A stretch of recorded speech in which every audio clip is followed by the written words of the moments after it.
Hello everyone, thank you for joining us at this news on Equinoxe television. We're broadcasting from Cameroon's economic capital. Well, I am Bable Jonathan. In our top stories at this news, at least 3 Cameroonians in the diaspora dead in disturbing circumstances in less than 72 hours, and the death is raising concerns at home and abroad. And in the town of Marwa, far north region of the Republic of Cameroon, the rainy season is further complicating the deployable state of the road network running across that part of the Republic of Cameroon. It is becoming more and more difficult to move from one part of the 3 subdivisions, Marwa 1, 2, and 3, in that part of the northern hemisphere of the Republic of Cameroon.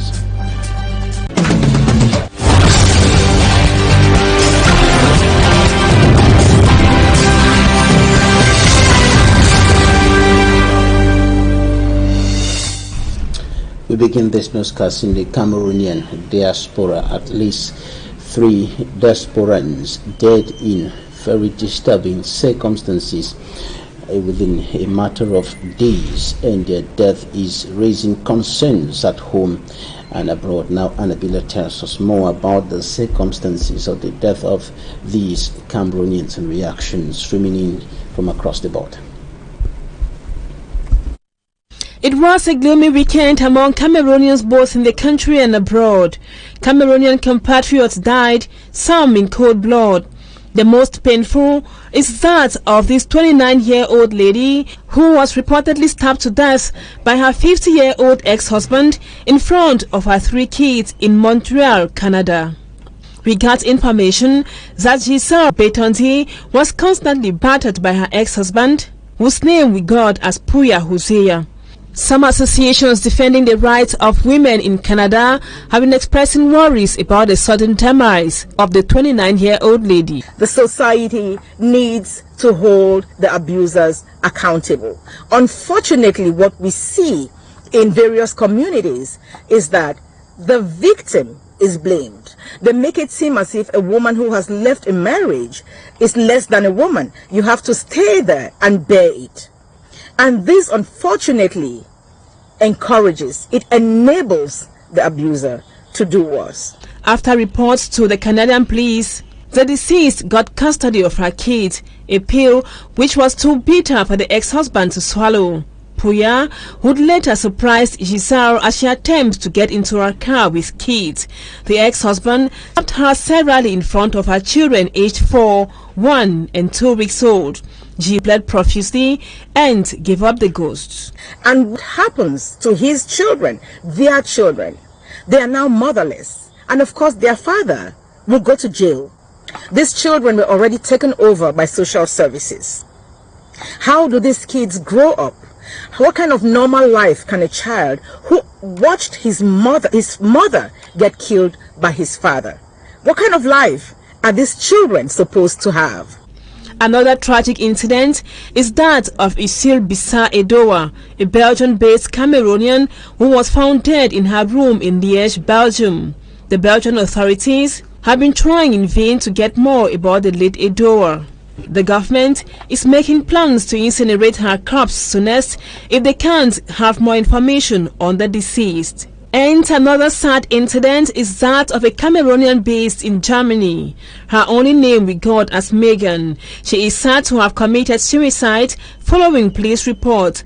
Beside the lake where her corpse was found in Belgium, Megan's phone was seen destroyed, her Instagram page deactivated, plus a goodbye note she sent to her mom. Investigations have been opened on the actual cause of Megan's death. An assassination attempt is aborted by the police in Kekem in the Open Camp Division, West region of the Republic of Cameroon. The suspect is said to have planned the killing of his own brother, and he is said to have paid the suspected killer the sum of 500,000 francs CFA. But the matter got to the police, and the plan was simply aborted, as Luciliengo reports. 1-year-old younger Lot, resident of Kekem, Opankam Division, West Region of Cameroon, has been planning the death of his brother, Juman Zhang, since June 2022. According to the victim, his brother's aim was to inherit everything their late father left behind. Mon seul mal avec eux, c'est que je suis choisi héritier de la famille.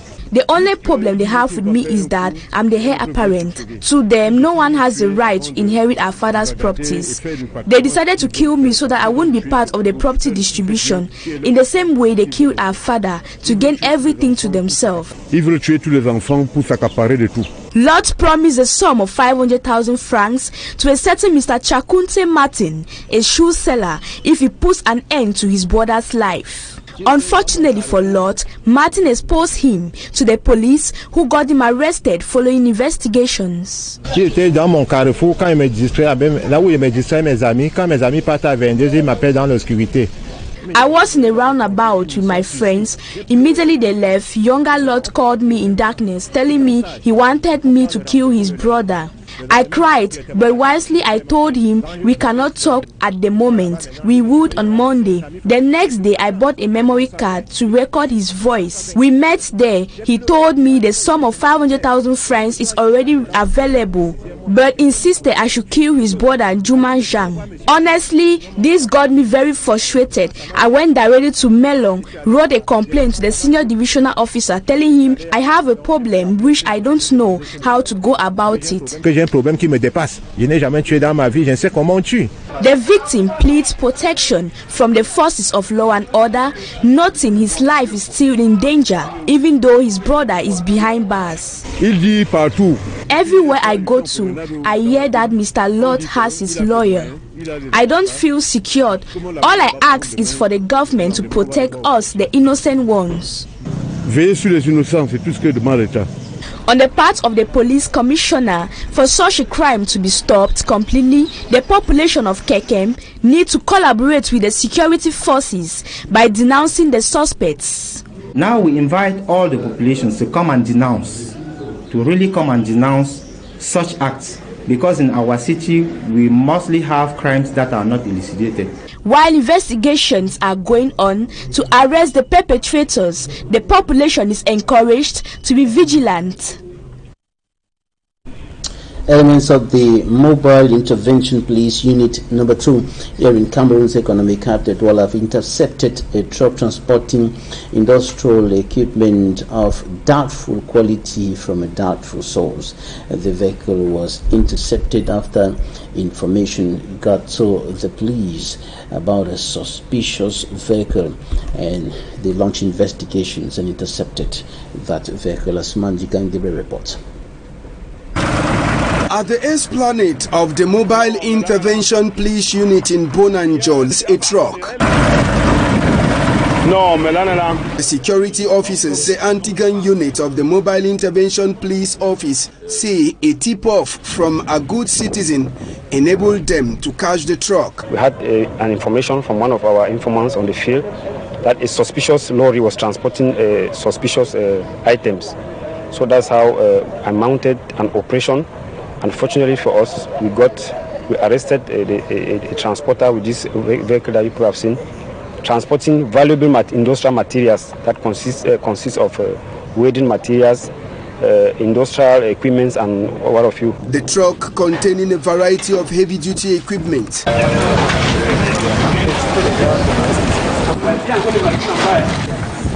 Alongside gas bottle and a host of other items, is said to have left from Nyasa and was supposed to give the items at a popular market for second-hand goods in Aqua known as cars. The driver of the truck says he was innocent and knew nothing about the transaction. He came with a bike, took me on his bike. We went to the garage where these things are from.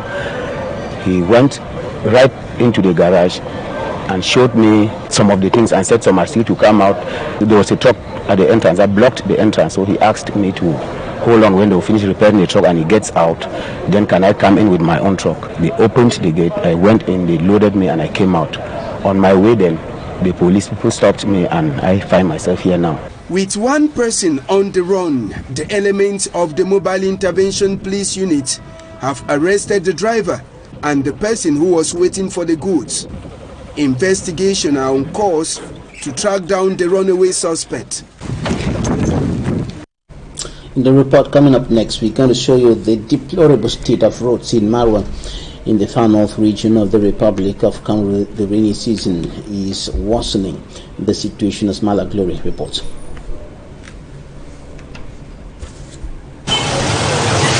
This is the main road linking several communities in Marwa 1, 2 and 3 far north region of Cameroon. The numerous potholes in the road has been filled with water due to the heavy rains. Road users and commercial bike riders, in a bid to dodge the beads of water, sometimes land in the pool.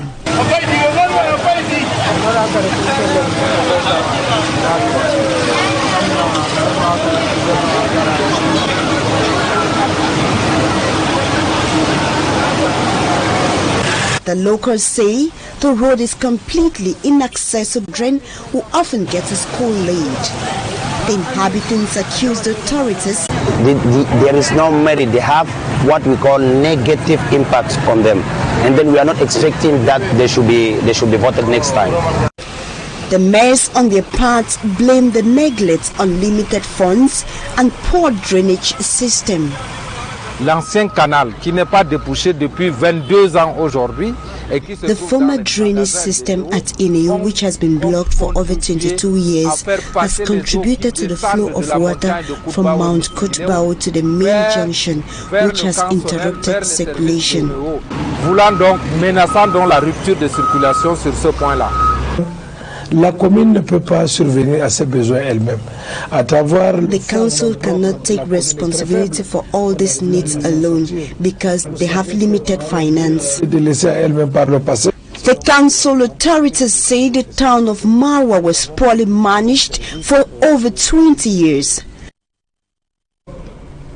At least 7 million Africans are estimated to be living in modern slavery, and this is the highest number in the world, behind Asia and the Pacific. A new UN report has made this revelation, and economic pressures caused by the COVID-19 pandemic, armed conflicts and climate change were listed as some of the contributing factors. In 2016, 40 million people worldwide were living in modern slavery, with women and children the most vulnerable.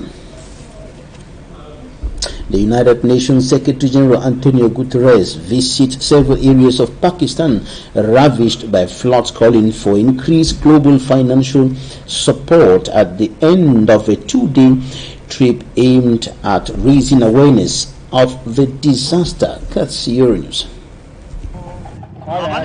Villagers wading waist-deep through submerged farmland in flood-ravaged Mahir, Pakistan. After months of heavy monsoon rains, at least 1,396 people have been killed and millions more have been left homeless. UN Secretary-General Antonio Guterres has toured some of the worst affected areas on his 2-day visit of the country. He described the disaster as climate carnage. I've seen many humanitarian disasters in the world, but I have never seen climate carnage on this scale. I have simply no words to describe what I've seen today.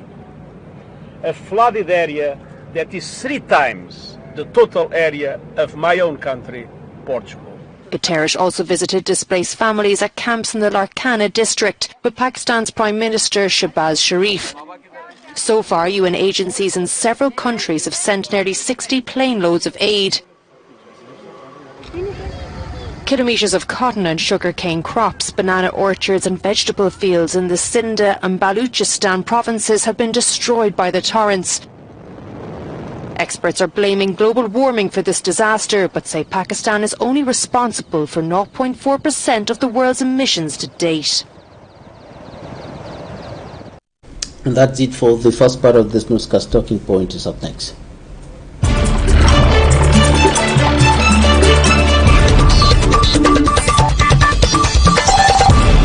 Our guest today is Professor Elvis Ngolenkola. He's a political scientist, former member of the Cameroon government. Prof, you're welcome to the program. Yes, Mr. Babil, I thank you for giving me the opportunity. But each time I talk with you in your program, I always consider that we're in the context of frank talk.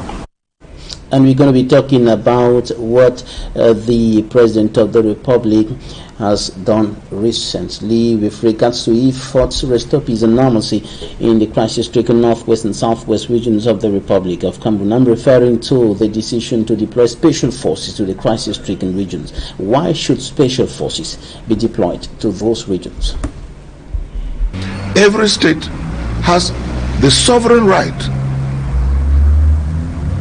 and the mission not only to defend its sovereignty and the people in it, but also to defend the territorial integrity of the state and to ensure that it protects the lives of its citizens.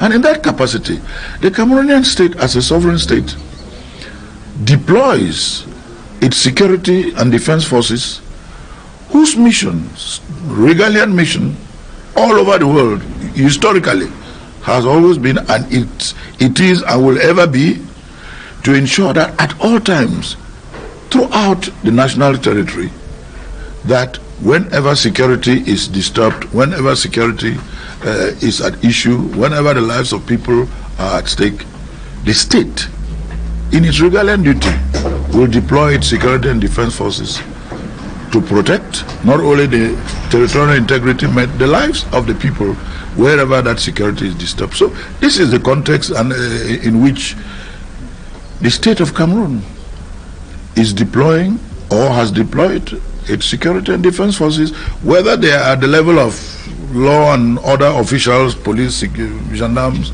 or at the level of special forces, as you call them now.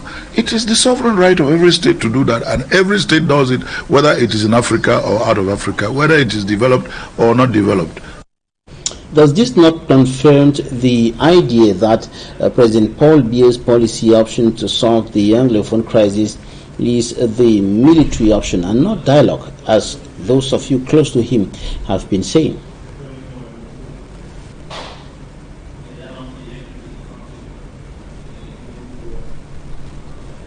You know, the conflict in the Northwest and Southwest has been going on now for almost 6 years, 6 years. And during those 6 years, we all acknowledge the fact that for those 5-6 years, a lot has been done in the area of dialogue under the initiative of the state, headed by the head of state and the government of the Republic, to ensure that we find a political solution to the problem which has been raised through dialogue. And a lot has been done. A lot of political reforms have been done. A major national dialogue took place, and other initiatives and other measures have been carried out by the state and the government, including even communities, NGOs, churches, and so forth.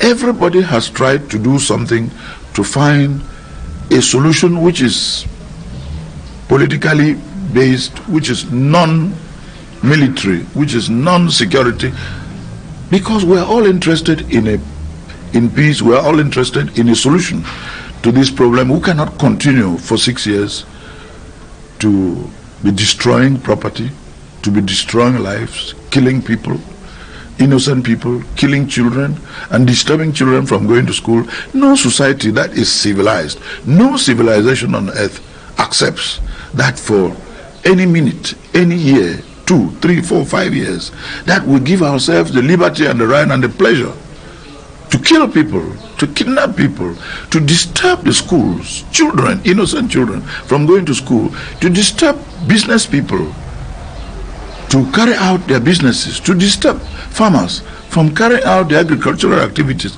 to disturb traders from doing their commerce, to disturb buyers, consumers from carrying out economic activities. This is what has been going on in the Northwest and Southwest for the last 5-6 years.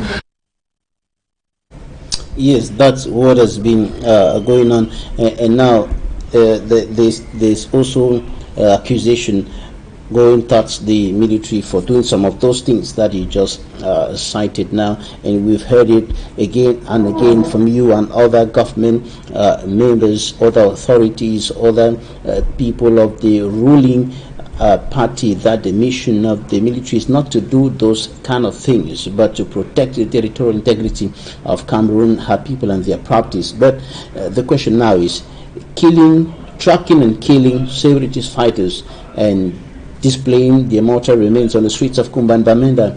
Is it part of that?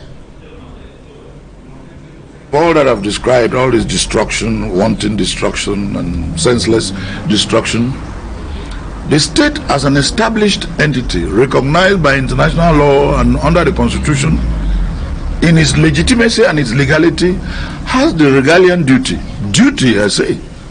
There is no state which is incapable or which resigns or is resigned to protecting the territorial integrity of the state and the lives and the properties of its citizens. None, no exception whatsoever. And in that capacity, the state of Cameroon in the last 5-6 years has faced this situation and has, as all states will do, initiated non-military options through political reforms, through social political dialogue, through other initiatives to try to find a solution.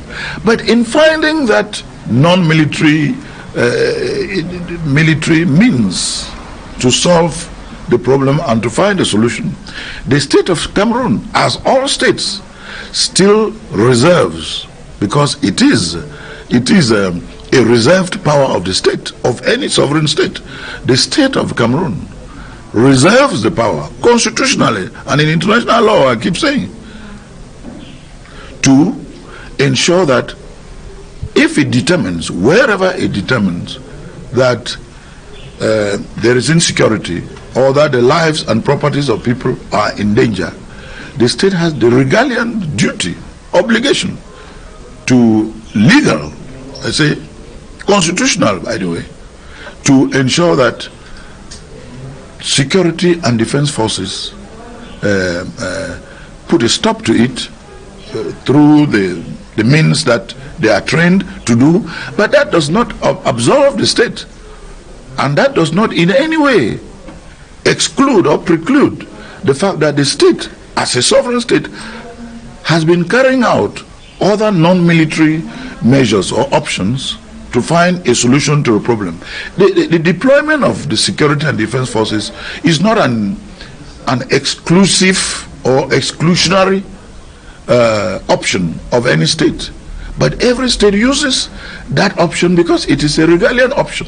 It is a sovereign option. In fact, it is by dint of sovereignty that every state deploys that option. But it is really not an option. Yeah.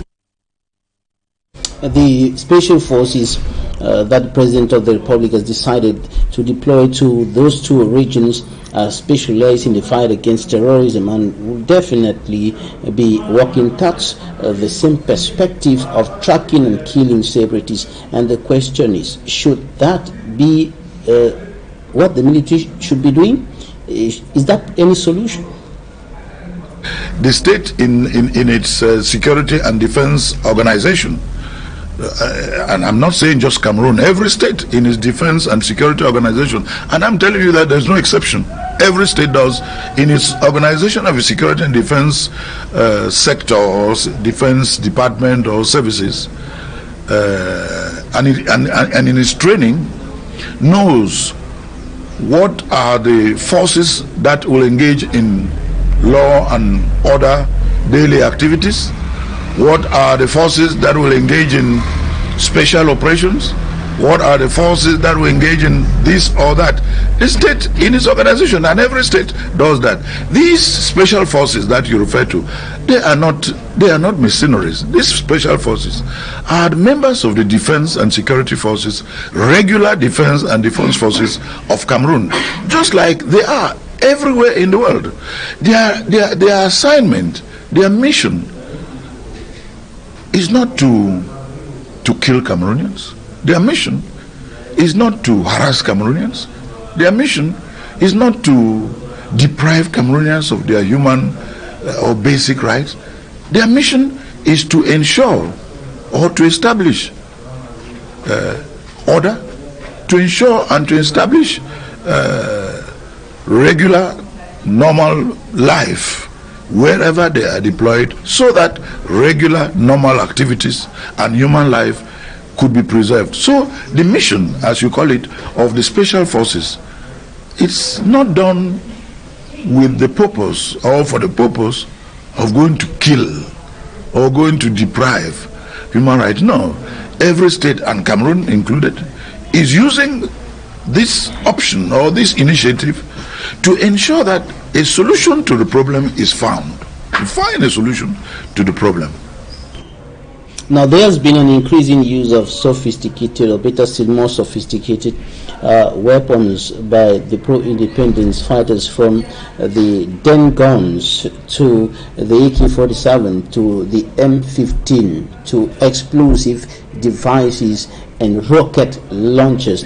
And looking at things from this perspective, in the sense that this increase is commensurate to the increasing military force being used in those regions by the regular forces, is the deployment of special forces not going to further escalate or aggravate the situation? You know, Mr. Babila, frankly speaking, and as I said, this is frank talk, we as intelligent, rational citizens that we are, we should be frank enough and honest enough with our people. You and I come from the northwest and southwest regions. These boys who have taken up arms against their people and against the state are our brothers and maybe sisters. We have to be frank and to tell them frankly and honestly that in any conflict between an established sovereign state, organized, recognized in international law and under the Constitution, and a component or components of that state, and don't forget that the Northwest and Southwest are components of the state of Cameroon. In such a conflict, regardless of what the causes may be, and we all agree that there has been an Anglophone problem which has been going on for 61 years, and that the state of Cameroon has been, over the years, finding ways through political reform and so forth to find a solution to the problem that we have all come to accept as the Anglophone problem.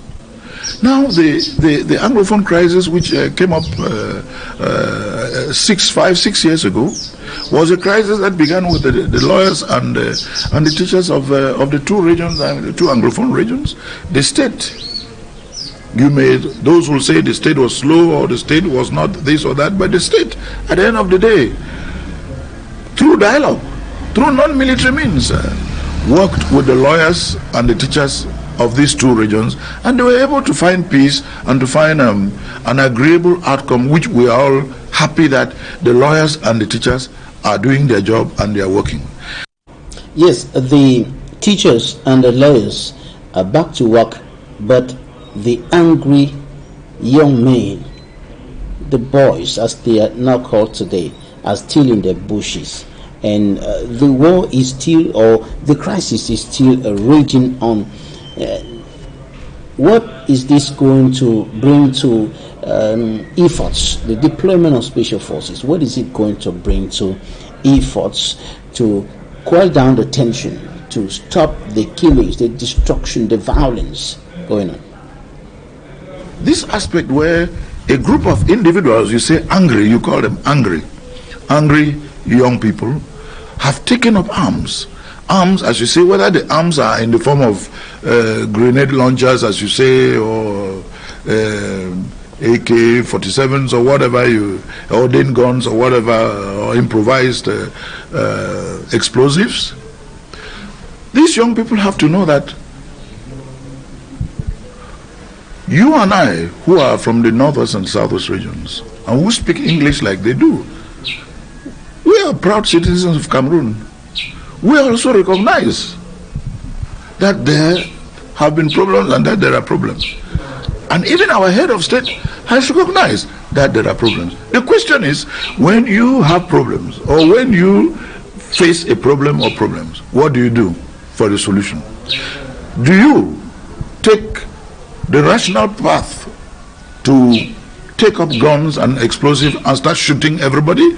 Or do you use your brains to be rational enough to find solutions to the problem? I think that these young boys whom you say are angry, who are our brothers and sisters because they are from the Northwest and Southwest, have to understand that, frankly speaking, choosing the path of taking up guns and arms and to kill their people, their children, their brothers and sisters, their mothers and fathers, is the wrong path. And it is not the path for a solution. It is the irrational path. The rational path is that, yes, there is a problem, but yes, to solve that problem, be rational. Use the law and let the law be on your side. That is the way problems are solved in all civilizations, in all civilized societies. Unless these young boys, as you say, the angry young boys, have decided not to be civilized, or unless they've decided to render you and I uncivilized, or unless they've decided that the Northern and Southwest must be uncivilized. But again, you and I refuse to be uncivilized, because I believe that the people of the Northwest and Southwest are civilized people, because you and I are civilized. We rather believe in a civilized approach to solving problems rather than an uncivilized approach to solve these problems. You tell me what is civilized about being wicked to young people, and what is civilized about depriving young people, young children, from having an education, something which is an international right sanctioned by the United Nations, by the UNESCO, something which is a constitutional right sanctioned by constitutions all over the world. Right, and the fighting between the pro-independence fighters and the military has deprived many children of the right to education, which is a fundamental human right. And some of them who are now seeking refuge here in Douala with their parents told us last week that they've not been to school for over 4 years, and there are still many who are not still in the schools, who are not still going to school as we speak now. What's your take on this dimension of the conflict depriving children of the right to education? I was glad that the U.S. ambassador, in an outing the other day in a channel that which is a competing channel to yours, said very frankly and in a forthright manner that all those Cameroonians who are living in the diaspora, particularly American diaspora, and who are encouraging or financing and supporting these young boys to take up arms and to kill or to kidnap or to destroy schools or disturb schools, they should stop it, because according to him, and this is a public document, that will not be tolerated, it will not be accepted. I agree with the American ambassador, and my take on it is that in agreeing with the American ambassador, I have to tell you this, I was one time, and for many years, part of the American diaspora. It never occurred to us one day to think of being against our fellow Cameroonians. It never occurred to us any one day to think of being against young people, young Cameroonians who are coming up. Yes, about education now, the consequences of the close to 6-year-long armed conflict on education, children deprived of education. Education for the people of the Northwest and Southwest is a culture. It's a tradition. It's for us, it's part of our DNA, education. And we cannot accept anyone, any force that will disturb us or that will obstruct the children from going to school.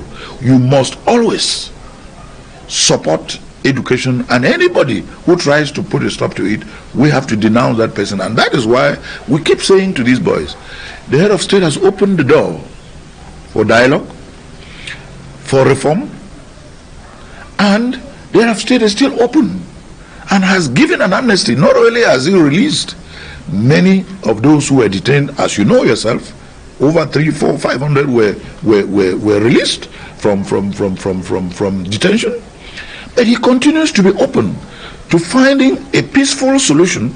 But let us not mix two things. Let us not think that the state of Cameroon will stop to exist. The state of Cameroon will never stop to exist. It will continue to be the sovereign state which is functioning, which is up, and which has the Regalian duty to protect not only its territorial integrity, but to protect its citizens.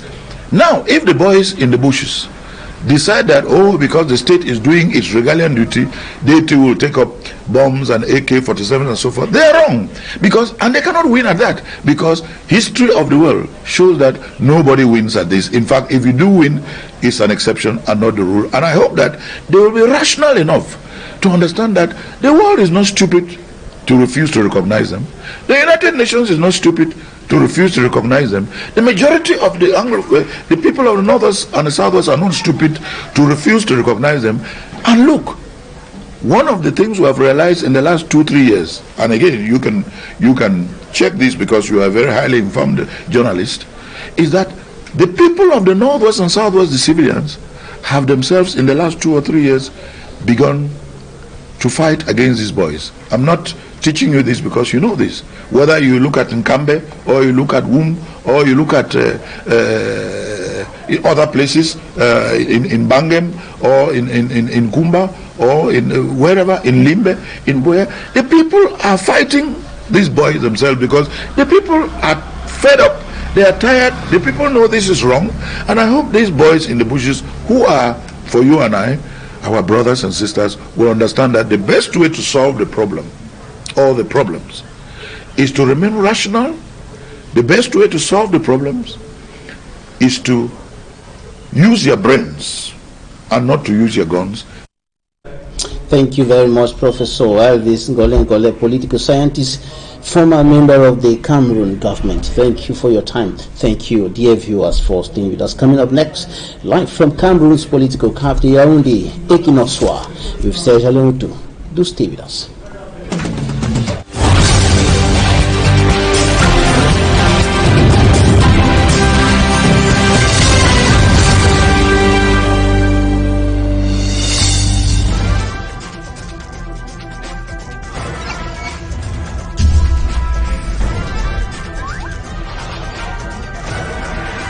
Equinoxe Télévision, au-delà de l'image, nous rendons compte. De lundi à vendredi sur Equinoxe Télévision. Comment vous expliquez ce qui arrive au Cameroun au regard de son potentiel? Un pays qui a des problèmes énergétiques compromet ses chances vers l'émergence. Vous avez suivi les panélistes, on se plaint, rien n'a véritablement changé. C'est comme si on n'avait même jamais mis sur pied tous ces projets. De croire que ce que nous disons ou nous voulons faire comprendre n'est pas totalement vrai. La preuve est que nous avons l'énergie ici. Quand c'est pas bon, vous changez les gens, vous changez la façon de faire. Si on est SND chante aujourd'hui, ça veut dire que DSN n'a pas marché.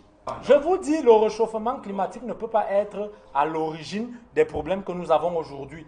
Le préfet a décidé d'aller en mission, on va dire comme ça, pédagogique. Comment vous interprétez cette descente de l'autorité préfectorale? Selon certaines informations, il y a des endroits où tel collecte pour l'autre, les autres payent chez tel et ça ne se retrouve pas chez le receveur. Il faut que ceux qui dirigent, ceux qui font dans ces affaires-là comprennent qu'on ne peut plus avoir des marchés fourre-tout.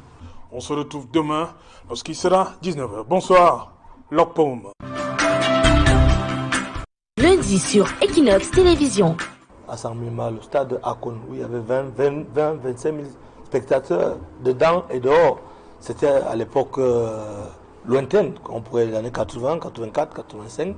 Donc si maintenant là, les joueurs jouent dans des stades pleins, ça peut être un facteur de décuplation de leur capacité. Le vrai problème de Bambuto Zombuda, c'est que c'est un club qui a un gros potentiel, mais qui n'exploite pas assez ce potentiel. Lorsque vous allez par exemple au stade, vous voyez, on vend des gadgets. Vous voyez, on vend des gadgets, on vend des échappes, on vend des trucs, mais ça n'entre jamais dans les caisses du club.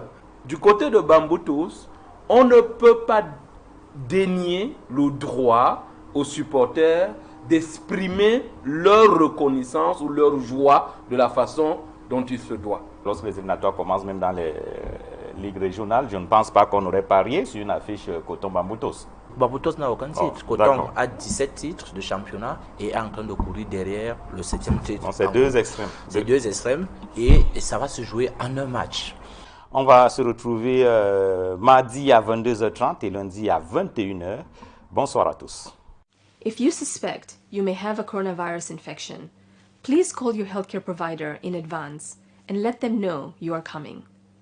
This can help them be prepared. WHO recommends preventive measures to reduce your risk. Wash your hands frequently using soap and water or an alcohol-based hand rub. Avoid touching your eyes, nose, or mouth. Avoid eating raw meat and unnecessary contact with wild animals. Avoid close contact with anyone with flu-like symptoms.